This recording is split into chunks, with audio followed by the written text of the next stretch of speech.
Please don't explode. Welcome in. No puns allowed. I'm drinking a lager today. Ooh. It's not really my thing, but it is like 45 degrees here. I was going to say it's probably cold. The sun is back out where I am, but it was cloudy earlier today, and there was like a sprinkle of rain. So I'm very exciting for us in California. So it is municipal sweatshirt time. It's always polo season, and for me, indoors. I mean, I could sleep in a municipal golf shirt. I love this one. Yeah. They also just dropped a Cardinal red. And look, I'm not a Stanford fan or anything like that, but that Cardinal is sick. I get the promos for it. I was like, we're going to text AJ. No. It's funny you mentioned that because I got the email of the new stuff that dropped and it's been a week. We need to be repping the municipal gear. Yeah, Go exactly. Check it out. If you have a gift card and you want a gift card from winning our game day upsets, go spend it on the new drop because it is sick. Normally we start our show. Well, normally we end our show with random shit. But as the mics are coming on, I say to you that I almost got into a fight last night. Yeah. Now, and I was like, a physical fight, and you were like, yes. And I was like, crack your beer. We're starting the show because I need to know now. I want to make something abundantly clear. I have been in my life and it's never been me. I have never in my life started a fight. It's always been with my dumb shit buddies. Maybe two. Okay. I'm not a fighter. You know me. I can tell you, if I had to pick somebody out of the two of us to be in a fight, it's more likely going to be me. We have a friend in town in the Golden Tee world, and he's a big Guardians fan. So we go out last night for dinner and just to have a couple of relaxed beers, although he had more than a few relaxed beers, which is fine. And we're watching the game, and there was a questionable strike ball call, and he reacted strongly. He's, oh, God damn it. This guy turns around at the bar and says to him, why don't you shut the fuck up, right? Like, and I say to him, I go, well, why don't you, hey, buddy, I go, why don't you turn around? And he goes, well, your friend's an asshole. I go, well, he's not the biggest asshole here, clearly. And from there. Which, by the way, very witty. Very witty. Props to you already. I'm loving every minute of this. No. So he goes, this is the funniest part, right? Like so the next thing he says, he goes, well, what's your buddy drinking? Iced tea? And I don't know. He was drinking like Bullet and Coke. I go, and my buddy wants no part of this, right? No part of this. He wants less of this than I do. Yeah. He goes, I'm just having a whiskey. And I look in front of this guy, and he's drinking a like a giant, like a lime green looking cocktail. I go, are you drinking fucking Ecto Cooler? And he goes, as a matter of fact, that's what they call it, right? This is like the weirdest thing ever. So now people are laughing, and now he's getting more mad. Oh no.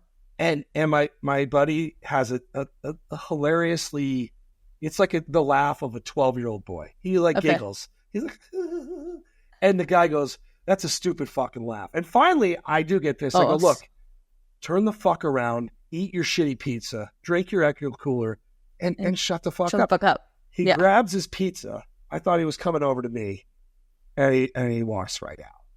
And it was, so I got to say something. In that moment, I felt very alive because finally this guy, my friend wants no part of this. Just turn around. He was also wearing a Mets hat, by the way. At one point, I did say, hey, I'm a Mets fan too. No, shut the fuck up. Yeah. But I felt very alive. I'm not a fighter. No. I was joking with a friend today. Even the logistics of a fight, I would hurt for weeks. Even in a fight that went well, I would hurt like your like back? my back, my hip. Yeah. No, they're still fighting at almost 40 years old. They're still fighting, but it escalated quickly. And again, not my fight. So I will say this about fighting. I don't condone violence. I think sports fights are stupid. Like very especially stupid. Especially in baseball when they run out of the dugout and the bullpen. I find it to be very hilarious, and then everyone just like stands off. I will say, when people disrespect the people that you are with or the people that you love and care about, that is when I get way more fired up than if someone were to like disrespect me. Like I get way more fired up if someone runs into somebody else or is like rude, especially rude and disrespectful, just cause that's what bothers me. So that is a perfect example of like, that's the prime time to be like, listen, especially if your buddy's not someone to like stand up and be like, oh, hey. God, he's so harmless. Yeah, and that's you know what, that's okay. And I respect that you were a good friend in that instance. And I respect that that guy was smart enough after his drink to leave. All right, I don't have many skills, but you're not going to outwit me in that situation. I was going to say, I'm gonna outwit you to death, right? I'm not going to outfight you. I won't. I'm going to hurt myself. But along the way, I'm going to get in my verbal jabs that is going to piss you off. Yeah. So I got to be honest. I felt alive though. Maybe I should do that more often. Now, let's talk about football. Let's talk about Oregon. Let's talk about Ohio State. Let's talk about the greatest sport in the world. Just that weekend, once again, just delivering every single weekend. It doesn't stop. Now, I got to start because the topic that has endured from this game is Dan Lanning and putting 12 man on the field. Yes. Are you surprised? Well, I'm going to leave my opinion out of it. I want yours. Are you surprised that he basically, in like the most smuggest way possible, like owned up to it? And college football, of course, is like, oh, fuck, this is, we can't have this. Are you surprised at all by this? No. Because again, like that shows what makes the difference coming to play for him and playing for somebody else. Ryan Day is a great football coach, okay? Yes. But like what kids see and the 100 recruits that were at that game saw was him using whatever he could that's legal to win. Now, I mean, you could say some Michigan fans are probably chiming in right now going, you know, there's a lot of things that we did legally that, you know, but you didn't get punished for it. You won a national championship because of it. That's the thing. But to me, that was showing how much he cares, how far he's willing to go, how creative they're willing to get. And in this day in college football, you have to be willing to do those things and use every competitive advantage you possibly can. Now, Ole Miss fans probably arguing, we're faking injuries, and that's something that, you know, we use as a competitive advantage. There's lots of loopholes and there's lots of things. And until they make rules to ban it, I don't think that there's anything wrong with that. And I know it sounds hypocritical because of the Michigan thing. But again, I think that's a little different than knowing what was actually happening in plays and things like that. It's very interesting because of the rules folks respond in a big way when this shit happens. It reminds me when Sam Hartman fake slid a few years ago. Do you remember that? Yes. And that shit was banned like immediately. Yeah. So this was clever in terms of the putting 12 feet. There's so many situations where this is going to fly. No, he said it's like it's also so rare. Like it's so rare that you're in this situation. So beyond that, this was an unbelievable football game between two really good teams. Mm-hmm. I thought the couple of takeaways, the skill position talent in this game was exceptional.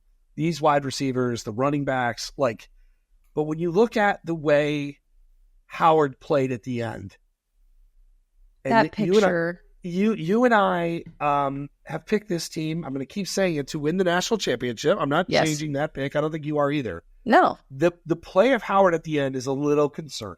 Yeah. Oh, that was alarming. For someone who's played for as long as he has as well.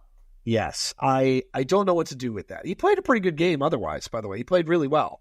On the road, I mean, he did a lot of really good stuff. It's just, egads. Not great. Yeah. And then there's the picture of him looking up and seeing that the clock is expired, which is so incredibly painful. One thing I will say that drove me absolutely crazy on our Sunday show, and this is where we give you guys the behind the scenes, reading some of the comments of people, I doubted Oregon. I absolutely doubted Oregon. I said on this podcast, I said on that show, that I thought that Ohio State was actually going to beat the crap out of them based on what I had seen from this team leading into this game, okay? Which I believe is a fair assessment, all right? Yeah, then they struggled with bad show, teams. Yes. They struggled with bad teams. And so we get to this show, and obviously Oregon wins, and there's Oregon fans in the comments, and I say, and I think Oregon should be the number one ranked team in the country this week. It's obviously going to change again, and I think Texas will get it back this week, whatever. I think that's how it should happen. But I also say, hey, I really thought that this team was going to get obliterated, and, I apologize, Oregon fans, for not really believing in what you guys had in front of you. And the comments were like, wow, trying to like cope with your like bad take and all of this. I'm like, first of all, if the other part that we didn't factor in was that Dan Lanning literally pulled something out of his ass to make sure that they won. Yes. And yeah, he had the competitive advantage over that. Ohio State, still a very good team, still a very close game. Oregon did not play perfect at all, but neither did Ohio State. That's the thing, is that it was like, whose miscues are going to cost them this game? And it ended up being Ohio State's and not Oregon's, because at first it looked really bad.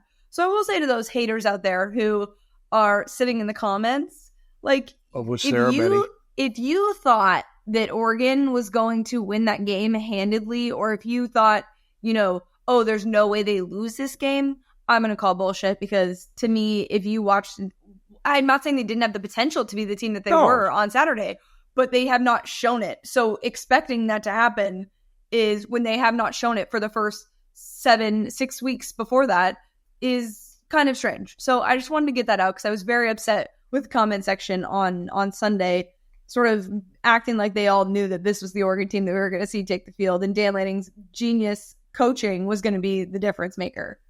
Yeah, it's an Oregon team that struggled with Idaho. They struggled with Boise State, although Boise State looks pretty good.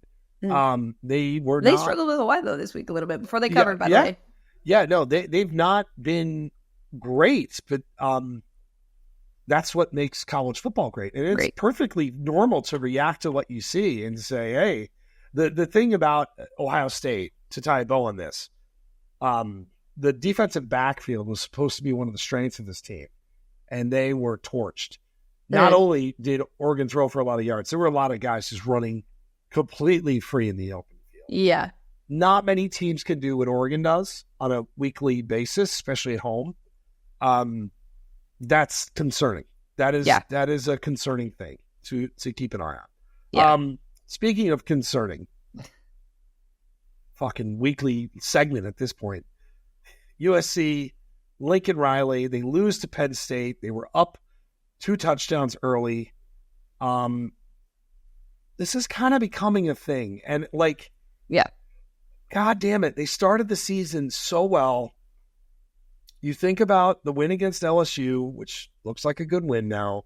You think about the narrow moments loss against Michigan. Yeah. And it's just a matter of this is what they do. They lose games that they shouldn't. What the hell do we do with Lincoln Riley? I don't know. And I think too, last week when we were talking about this game, I was like, I literally couldn't tell you who's going to win this football game, because again, both of those teams definitely tried to lose that football game, because Penn State did not play well either. But those are usually the games that I think USC has now become the new Penn State. Oof. In the sense that you are now, and also the embarrassing part of this whole thing is that realignment, really the first domino of major realignment, yes, of course, was Texas and Oklahoma, but USC and UCLA coming to the Big Ten was the first huge surprising domino. Okay. Yes. It was not we slowly but surely got reports. It was happening. You then come to this conference and you bring Lincoln Riley there to lead you through this. And now this is what is happening. It is kind of embarrassing, and I'm hoping that Lincoln Riley can figure it out and adjust. I don't think I think they could still be a problem for teams like Notre Dame, you know what I mean, and cause issues in terms of playoff. Playoff is out of the question for them. And when we were doing a preview for the season, I was like, USC has potential to be better off than Penn State, and they've just chosen to lose these very, very close games towards the end in really ugly fashion, in games that they should be winning. So 3 losses by 13 points, one of which came to Minnesota, a game they simply cannot lose. What are you doing? They cannot lose.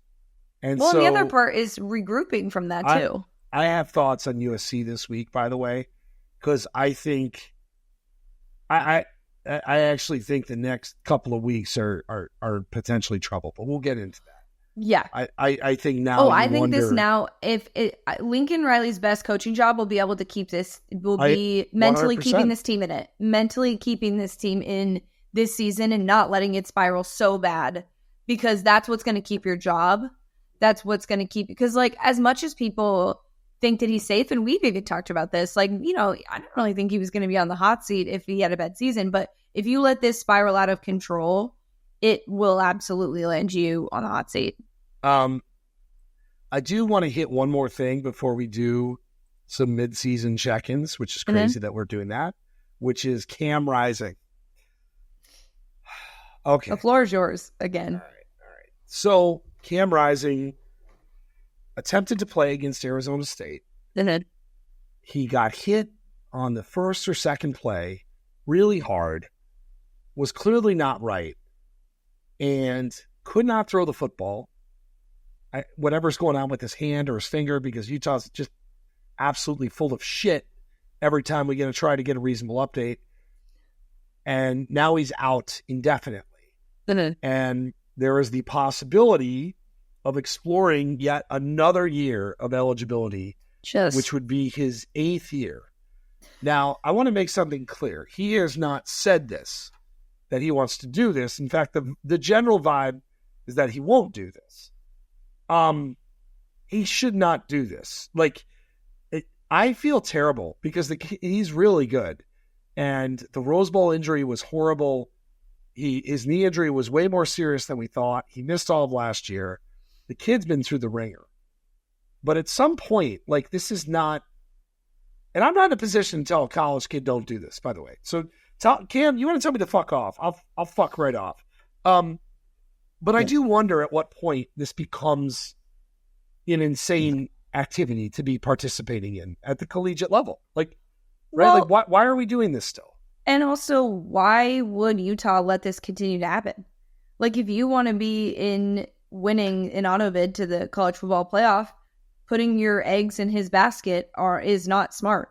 I don't think that I think if he did have another year of eligibility, I would hope he would maybe go somewhere else, because I feel like if you're Utah, you say there's not a spot for you here. Sorry, thank you so much for what you've done. But like, to your point, that could force him into an undrafted free agent situation. If people are willing to just pay a little bit of money to see if he can stay healthy. But it's like, it's not fair to Utah. Like, it's not fair to other people on that team. And I feel like Kyle Whittingham at some point needs to be like, nope, this isn't the best for our program. Now, this is a bad comparison, but I'm going to make it anyway. Taysom Hill at BYU had a very similar college career. I think he had 4 season-ending knee injuries, or all injuries, snake bit, would get going. And obviously, like, same shit, right? Like, oh my God, I can't believe he's still doing it. Left college when he was 25. Now, Taysom Hill has had a remarkable NFL career where he's a quarterback, he's a tight end, he's on special teams. Cam Rising is not that guy. But Taysom Hill, for the most part, has stayed healthy and made a shit ton of money. Yeah. If that Cam needs a change, like, again, and I am not the one to do what you want to do, sir. Do whatever you want. I agree with you on a change of scenery, though, regardless. Go to X school and try it. Because if he were to get another year, by the way, there will be a market for him. Because he can play when he's healthy. And it's why not this year? And we've seen it with Taysom Hill. We've seen it with others. It's more of a Utah thing than it is a college football thing. This relationship and the weirdness of how Utah delivers this news and what they do is just not working for anybody. It is time to stop. Totally agree. I also, I did say it on our show on Sunday, but I will also give props to ASU and that program. It has been fun to watch. Wow. After the experiment that they had. I'm happy for. It's just because I'm happy for college football, and I'm happy for the Big 12 that we have more competitive teams included in that besides those schools. I really hope they lose to Arizona this year. Other than that, I don't care what they do. Is Dillingham going to get a big job? Like, no. Love he'll him. He'll stay kind of like Lanning in the sense that one, that's his like home. That's like where he's from. Yeah. And so that, again, where the college football is different than other places in the sense that you can really sell a place like that when you've experienced it and you love it there. I also think like you have Arizona's an easy place to sell kids to come play. You may not have like Lanning has the like Oregon factor and the Nike factor. Like Arizona and ASU have the Arizona factor to come have people play, and there's plenty of money in that NIL. So I'm not worried about him leaving to go for other jobs. He will certainly be asked to come do those jobs for sure.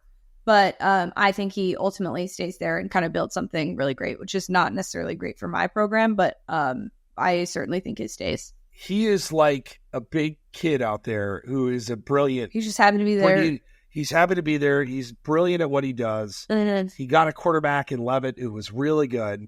Yeah. Now, it'll be interesting down the stretch. They have a tough game at Cincinnati this week. They play at Oklahoma State. Well, and Levitt's not playing this week. Levitt's not playing this week. They have UCF at Kansas State, BYU, and Arizona. Yeah. So, I mean, look, I love this team, but their schedule is fucking nasty down the stretch from a Big 12 standpoint. Still, they're one game away from bowl eligibility, which is crazy when you look at the sanctions and all the other crap that they went through. I agree with you. This is a great story. Yes. All right. So, mid-season. It is the middle of the college football season somehow. Absolutely mortifying to think about. Where do you want to begin as we take inventory of this? Let's start with Heisman, because this Heisman race is a fun one. Yes. I think there's so much left of this season to determine who will genuinely be the front runner. And I don't know that I feel like every year we go into, the ceremony in December and we're like, we know who's going to win. They should win. I feel like this year might actually be kind of close, like closer than we've seen in a while. I agree with you. It is not a normal year. What's really interesting, we could just start with the odds, right? Ashton Jeanty is the current favorite at plus 210. Dylan Gabriel plus 320. Travis Hunter, who was injured but is going to play this week, it sounds like plus 550. Then you get to the stream of quarterbacks. Cam Ward plus 650. Jalen Milroe plus 1,200. Carson Beck 1,600. Cade Klubnik, holy shit, there he is, playing in the mix. Good for him, by the way, plus 2,000. Quinn Ewers plus 2,200. Then you get to Nussmeier, Aller, Jackson Dart, Rourke. Chris Rourke, by the way, Indiana. Shout out, Indiana. Picture. So I really don't think there's much debate right now that Ashton Jeanty is the Heisman, though. The numbers, which I have in front of me, 126 rushes, 1,248 yards, 9.9 yards per carry, and 17 rushing touchdowns. Yeah. I don't give a fuck who they're playing against. Yeah. It is insane to me what he's doing. So I wish that Colorado could win some. I wish they won last weekend. And I hope that they can win some staple games on the rest of their schedule to put Travis Hunter in the spotlight, because I think having a player like that is so unique. But again, Ashton Jeanty is going to definitely be the front runner from here on out, because nothing's stopping him. I will say Dylan Gabriel is probably the only quarterback that could win it. I know that sounds weird because of Cam Ward, but I just don't think there's enough. Like, again, if Jeanty still does his thing, even if Miami wins the ACC and is in the playoff, they're not going to be the number one team in the country, barring any crazy thing that's happening. I just don't see him ending up winning. I think it'll be a really close. I think Oregon and Dylan Gabriel have a much better chance of, he has more Heisman moments. I guess that's what it is Dylan Gabriel has way more Heisman moments available to him than I think Cam Ward does. Well, and this is the problem with Jeanty too, because you look at the schedule. They play UNLV next Friday at UNLV. That's an awesome game. That's actually an awesome spot for him, too, because UNLV is legit. Yeah. San Diego State, Nevada, at San Jose State, at Wyoming, Oregon State. You got to be honest. At what point? So even against Hawaii, Jeanty ran for 200 yards and 2 touchdowns, had 2 total touchdowns. And we were like, So at what point do we become like numb to the production, which I'm not saying is right. I'm just saying it's real. But also, he plays late at night. And I know that people don't want to believe this, but I'm quite the Heisman conspiracy theorist. And if Christian McCaffrey was not being watched on a Stanford team that was Jesus, decent, still, huh? Yeah, still. There's a chance that there are Heisman voters that are seeing the numbers and are certainly paying attention, but they're going to be watching Dylan Gabriel more often, and they're going to be watching Colorado games against their will more often than they are Boise State games, which is incredibly unfortunate. And I'm not saying it's right, but that is the nature of this award. I also want Ashton. I do this. I've done it with Devonta Smith. I want Ashton Jeanty to win because I think it is huge that a group of 5 running back, not just group of 5, but a running back can be that spectacular that we're just like, fuck it. This is the Mike Trout MVP award. We don't really care. Let's just give it to him.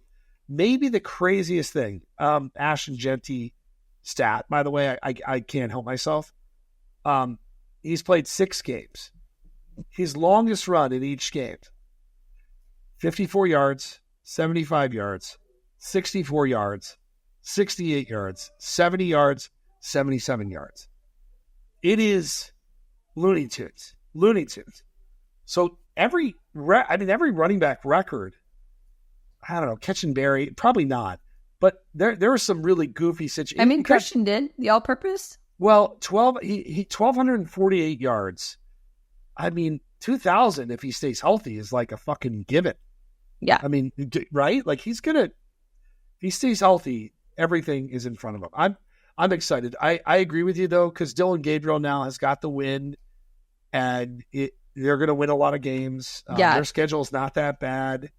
He's going to keep doing his thing, and he's really good too. By the way, I mean I want to be clear. That's who I picked to win. Yeah, the I was going to say you the ticket. But again, they play like other ranked teams where like this is going to matter. So they play Purdue this week on Friday. Obviously, a weird place to play. Thought about touching that game gambling wise, not going to. Then they play Illinois. Then they play Michigan at Michigan. So again, even if Michigan's tough. Not the same, you're going to the big house. Yeah. Cold, and then Maryland, Wisconsin, and then you play Washington. So like. Also, we, again, need to do these awards for postseason, I think. Either that or we need to create a postseason awards system. I like that. Wow. Wait a minute. Because we expanded the playoff, why do we not have, like, postseason awards? We should. Like, I know we have them for, like, the specific games. So, like, they do, like, the most outstanding player offensive, defensively for certain bowl games. Yeah.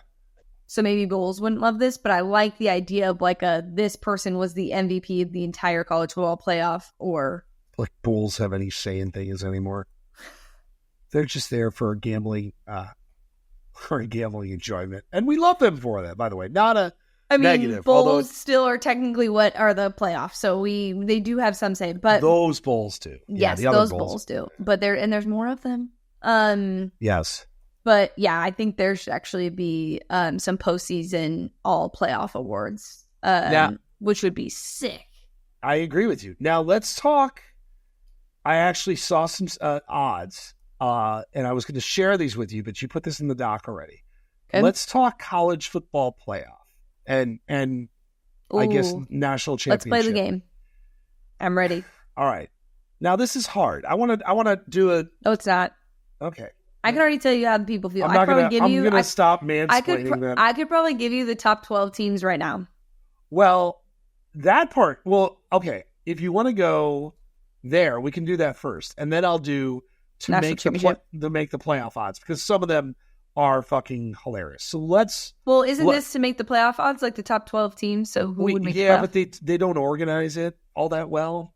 So, but let's go national championship odds. Who is the number one? It's still going to be Texas. Texas is plus 370. And they're number one? They are number one. You are 1 for 1. Yep. Who is number 2? Is it still Ohio State? It is 2 for 2. Plus 450. Number 3. Oregon. Correct answer is Georgia. Barely. I was going to go there. And I just don't agree. I can't wait to talk about Georgia, actually. And we will. So Georgia is number 3, and Oregon is right behind it, plus 550. So they are more or less, you're still spot on. Okay. And you would have had Georgia too, so you're 4 for 4. Okay. Then Miami. Miami is 2, 4, 6, 8, number 9 at plus 22 to 1.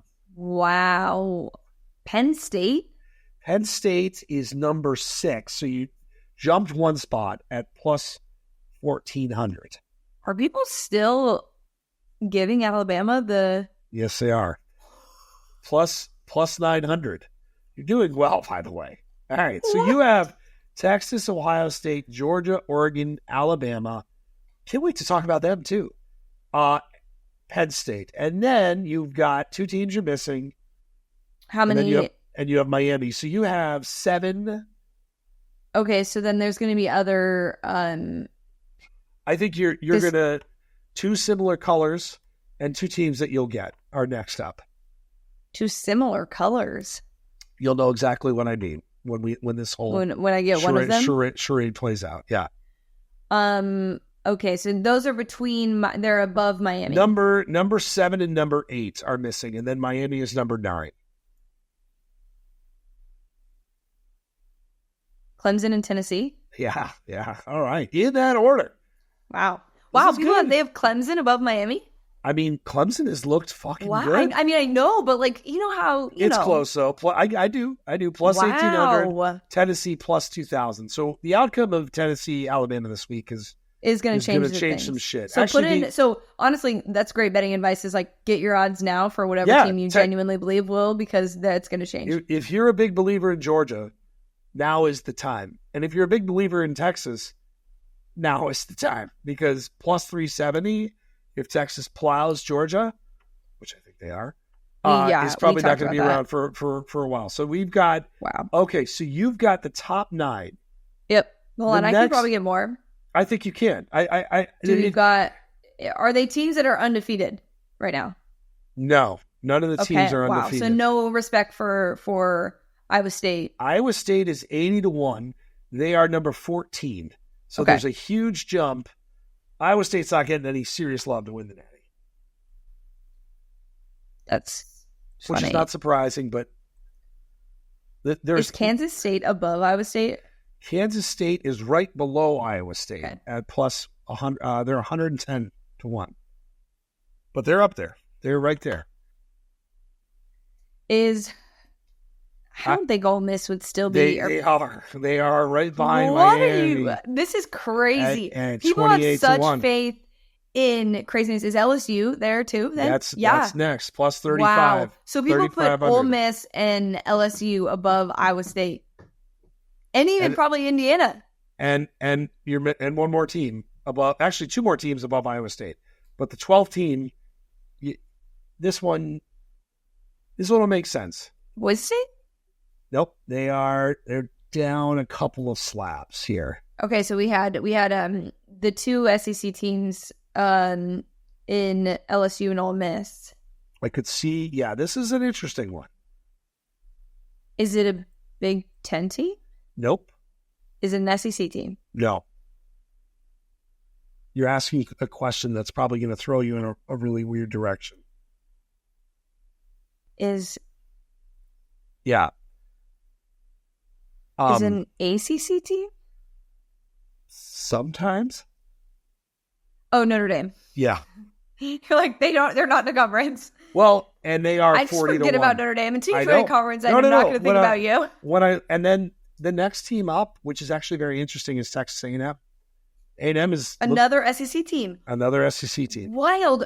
I understand the reasoning. Here's why. Because, again, when you're looking at college football playoff, like schedule-wise and strength of schedule-wise, they're going to use the SEC as, a marker of a much stronger strength of schedule.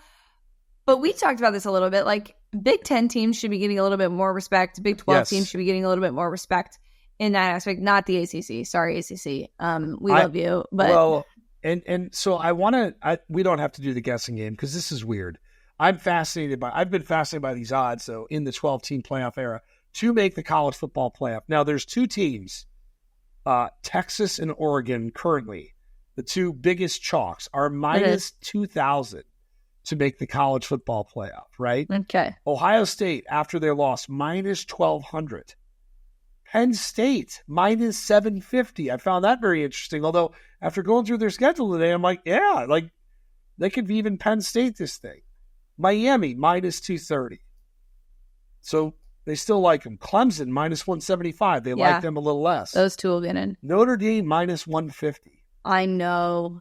Alabama, minus 425. So I want to talk about Notre Dame for a second, because you and I talked about this the other day. Like, their strength of schedule to start the season was laughable. Yeah. Laughable. Even though people were in my comments being like, you're hating on Notre Dame. Now? Yeah. I mean, Army, Navy? Hello? Army, Navy. Georgia Tech is not a bad team. They play at USC. Who, by the way, will cover. What? Oh, spoiler alert. What's really interesting, like the Navy, Army, Notre Dame little triangle is going to really influence the college football playoff in huge ways. Like, it is. It like two of those teams could make the college football playoff. Which I think is fascinating. So, Army and Navy. I'm working on a story for BR this week of like why a team will and won't make the college football playoff. Like, Army and Navy are legitimate. Army, I've watched, is really fucking good. I mean, they are a fun team to watch. They look like a force. Notre Dame's going to have its work cut out for it. But if Notre Dame wins, they beat Louisville, they beat Texas A&M. That Northern Illinois loss is still fucking horrible. But Notre Dame is suddenly, I think, in a pretty good spot despite how bad that loss is. I'm going to make a prediction with Notre Dame. I think they lose another game that they're not supposed to lose. Oh, let's do this game. You think Georgia Tech is winning, covering, or Notre Dame's covering? I said I think Georgia Tech is covering. I don't necessarily think they're going to win that game, but again, could be a perfectly good example of a game that Notre Dame should probably win and doesn't. Oh, at USC feels like a nice one. Yep. They're not going to lose to Virginia. They could lose to Navy or Army, but like those are good teams. We'll like. But again, what if they lose to both? Then they're out. Then you're out. Then they're out. Or you lose to USC, and then you lose to one of those two. So I think they will have 3 losses. I'm sorry. I know that they've looked a lot better, but I just don't. I will say we bet Ohio State at the start of the year. Well, I'll ask you this: if you had to do it now, what would you do? Would you bet a different team? I mean, Texas has been the best team in college football pretty convincingly. I'll say that. This sounds weird, but if I were going to bet another team, it would have been Georgia. It wouldn't be Texas or Oregon or I might get in on more Ohio State at plus 450. I believe in Ohio State right now, but I'm saying at the beginning of the season, I wouldn't have put money on Oregon or Texas. Yeah. No. Now I would, obviously, but I'm saying I would not. I went with Ohio State. I'm gonna stick with Ohio State, but because also hard to beat a team twice in 1 year. So if Oregon and Ohio State end up, you know, it's funny, right? I was talking to some Ohio State people, and they're pretty level-headed about like, hey, they lost to a really good team in a crazy environment in a fucking great game. That shit happens. Play in a neutral field and see where it goes. Yep. Right? Okay. If it is a neutral field. I'm assuming a neutral field. Well, one thing we did not talk about is that Autzen Stadium is insanity. It's awesome. And I love that the love that it got from college football fans this past weekend was really great. Not mentioned in this was that my fiance was at the game and went on the field after Oregon won. And so very cool experience to have, but it was insane. I mean, there were tons of fans there that are West Coast football fans that wanted to be there for one of the biggest games. I saw AJ Hawk on Pat McAfee say that they've been planning for this game as Ohio State fans for like as long as it's been booked. You know what I mean? Like this is very much something that people wanted to see. So to your point, like being on a neutral playing field in a neutral environment would be pretty interesting. We overreact to these games. Yes. Like Ohio State lost, and Ryan Day just doesn't wear these kind of losses very well. But shit happens, and Ohio State is actually fine.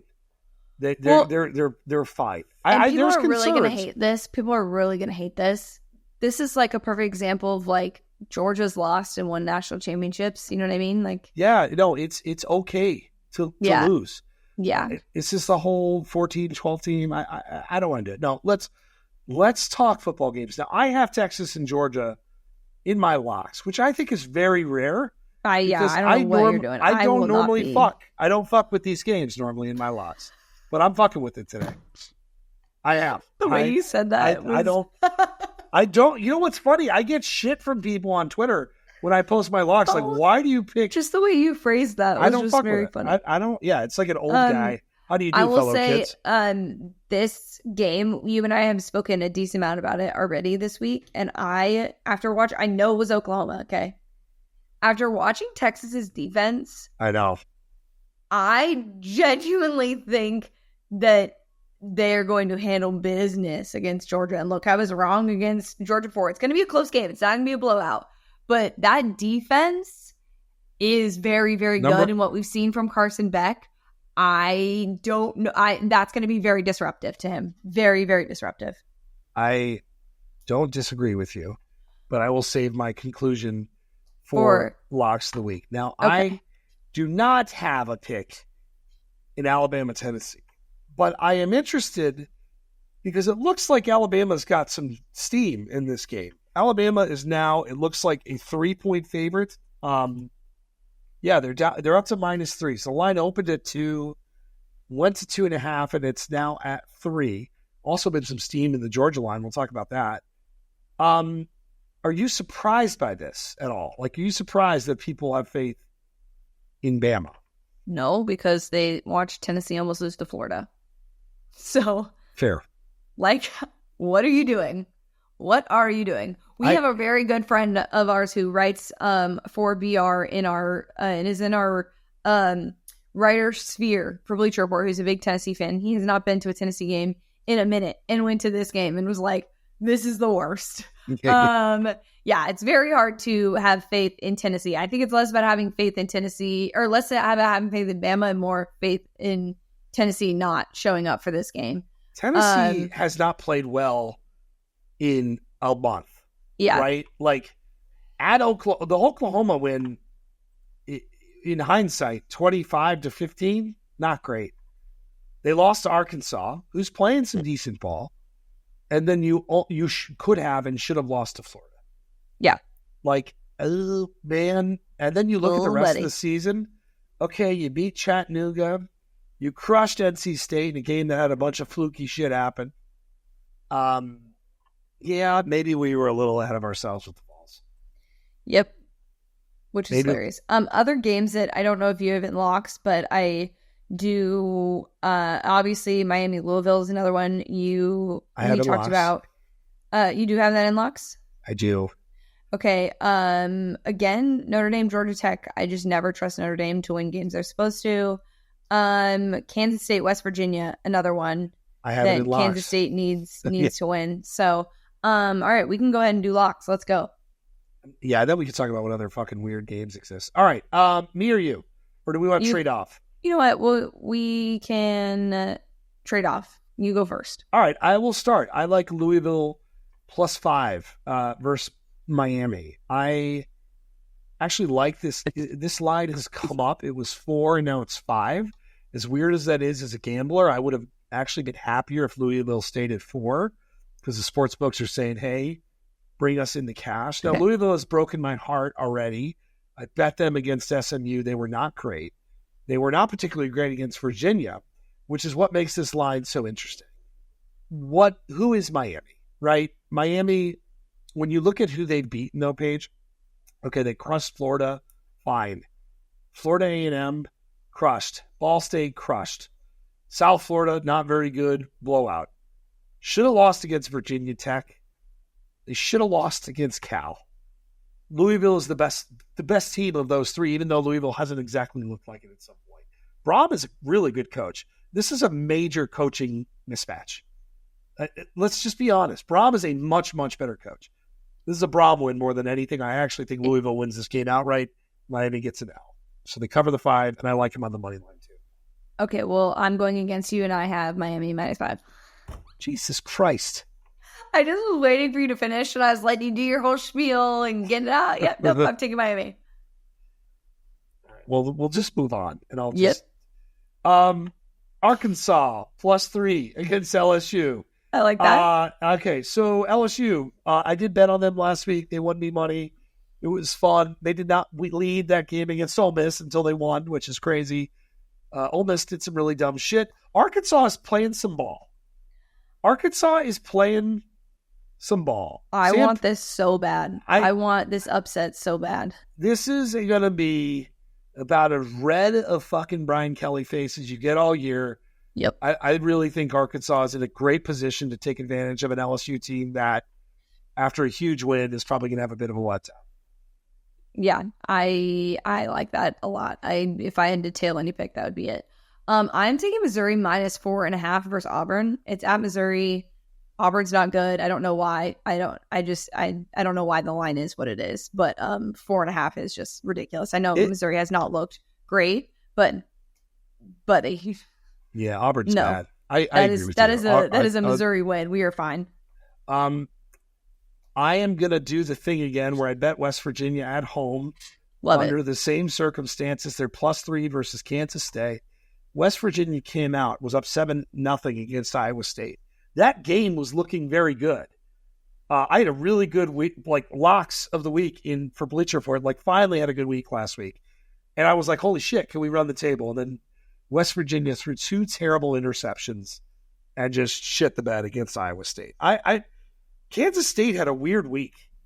The Colorado game, there was not a lot of good things. Avery Johnson got hurt in that game. I still think West Virginia is pretty good. I think this home field is going to really...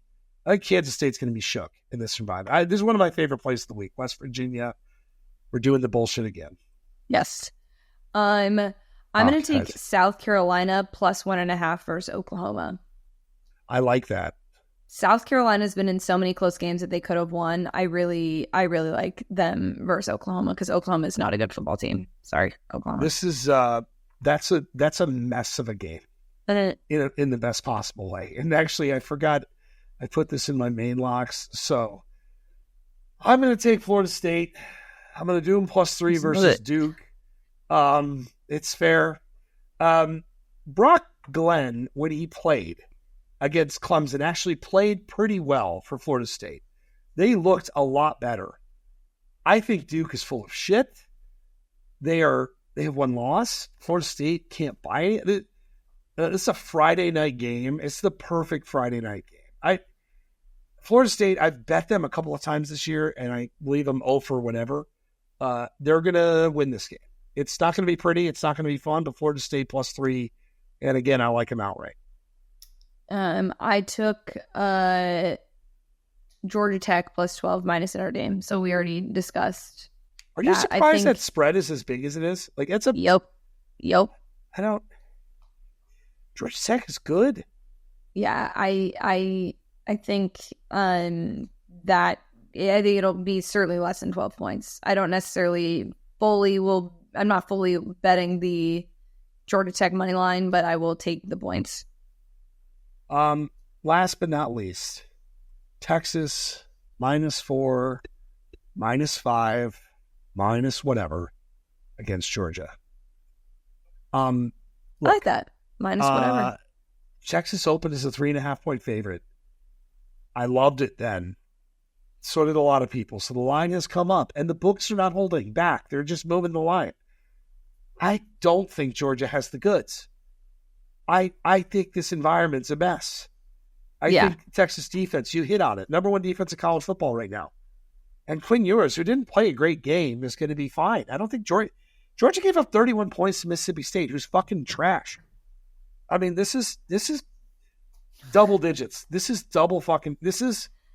could be a beatdown, quite honestly. I think this could be, I don't think Georgia has got it. I think Kirby knows it. And this is the kind of game where you get exposed. Yeah.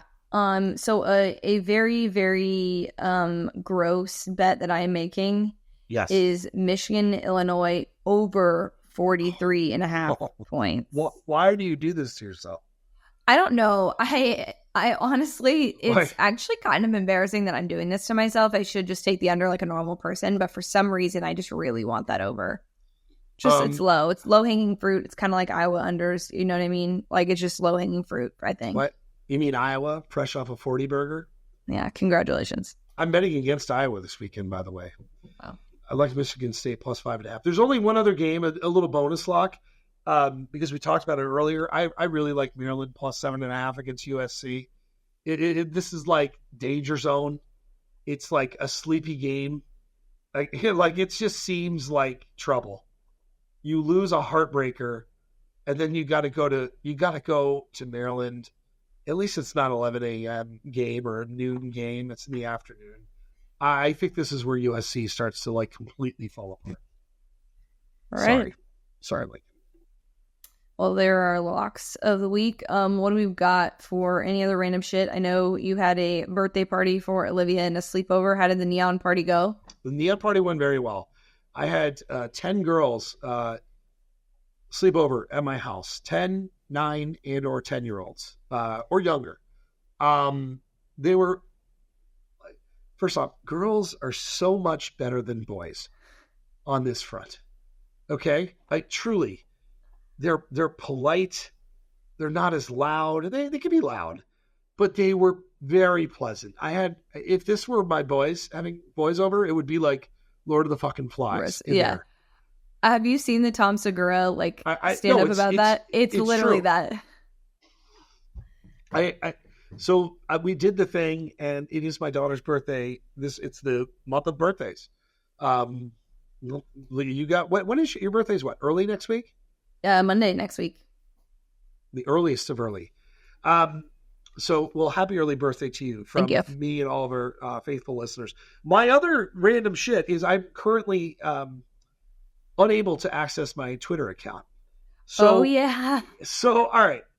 I got a new phone. My phone broke, and I had like the verification on my Twitter, and I forgot to port it over. And so, like, I've had this happen before. So I've really been without Twitter for like 3 days for the first time, and I can't tell you how long.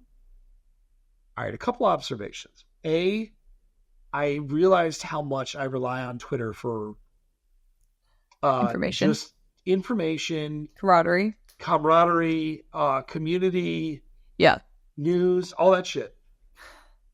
But on the other hand, I feel like I have been a lot more present without Twitter. It's been an interesting social experiment. I was talking to you when we were like offline. I said like, I'm struggling. It's truly like I had like an emotional like a reaction. Like, oh my god, what the fuck am I going to do? But now I'm kind of like, oh man, this place is largely a shit cesspool, and the fucking election's coming up. It's going to be terrible. Like, I'll get it back if they ever respond to me. Yeah, it was hilarious though that you were talking to me about it, but you weren't saying like, oh, I like literally lost access to my Twitter. It was like, oh, I just like can't log in, and like I'm trying to get in. And then you're like, but honestly, it's been really tough. But it is. You get like this sense, especially when you cover sports, it's really hard because you just want to know what everyone else is saying too. Like you have your thoughts, and then you're like, okay, if I don't have and there's news on there. If I don't have it back by Saturday, that's gonna be rough. I'm gonna really struggle. So I need to. I'm assuming I'm gonna have it back. If you know anyone at Twitter, help or X, fuck, whatever it is. No, they're never giving it back to you. No, I'm never getting it back. Like, But like, I was like, let me just message somebody. Well, I can't get into Twitter to message anyone. It's actually, now that I'm talking about it, it's giving me anxiety. So in any event, I can't do it, but I miss it and I don't. I will be back though. If you've messaged me on Twitter, I haven't responded for whatever reason. It's not because he doesn't love you. I'm really sorry. Flood his DMs so when he does return that you just have so many. Oh my You're God. welcome. Yeah, thank you. How about you? Any random shit? No, not for this week. Nothing crazy. It's good. Nothing crazy is good. All right. So, well, first again, happy early birthday to you. Thank you. I hope there's wine in your future. There is. Good. And what a week, by the way. What a week of college football. We've had a couple of bangers in a row. This one's going to be one.